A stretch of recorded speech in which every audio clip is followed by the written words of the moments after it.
Προτεραιότητά μας εδώ και 56 χρόνια η πατρίδα και ο φοιτητής. Μας πολέμησαν με κάθε τρόπο. Το μόνο που πέτυχαν είναι να ζεστάνουν τις καρδιές μας, γεμίζοντας μας με όρεξη για αγώνα.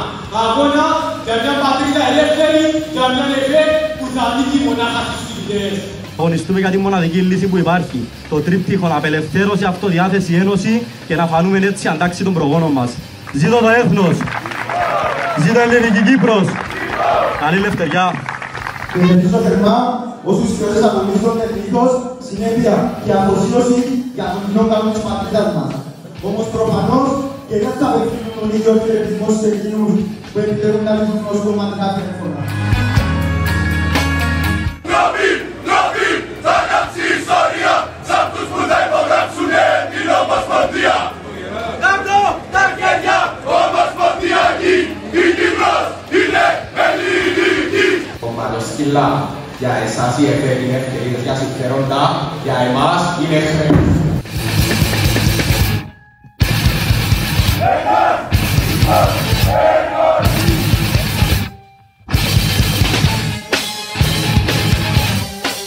Έχουμε δώσει όρκο στο αίμα των προγόνων μας να παραμείνουμε μέχρι τέλους καρμένοι στο σκοπό μας. Τον χρωστάμε σε αυτούς που έπεσαν στα ηρωικά παιδιά των μαχών, σε αυτούς που θα έρθουν μετά από μας. Προσκυνημένα καμπυράκια, εμείς σαν αντίθεση με εσάς δώσαμε όρκο στη ψυχή μας. Για μένα να γυρίσουμε να πάρουμε την τύχη μας. Στην Φιλινή, στις 30 του Μάρτη και τη Λονίλε μονόδρομος. Είτε στηρίζεις το όσο πιο κομματικό καλεσπισμένο, είτε στηρίζεις αυτόνομες ελεύθερες ψυχές.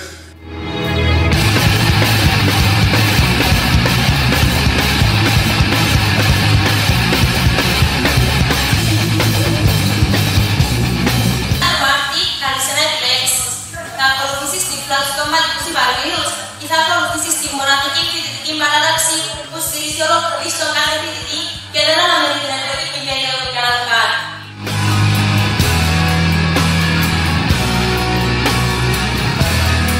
Γιατί δεν αποχωρείτε την εικόνα που δεν πιστεύετε σε αυτόν τον σκοπό, η απάντηση είναι απλή.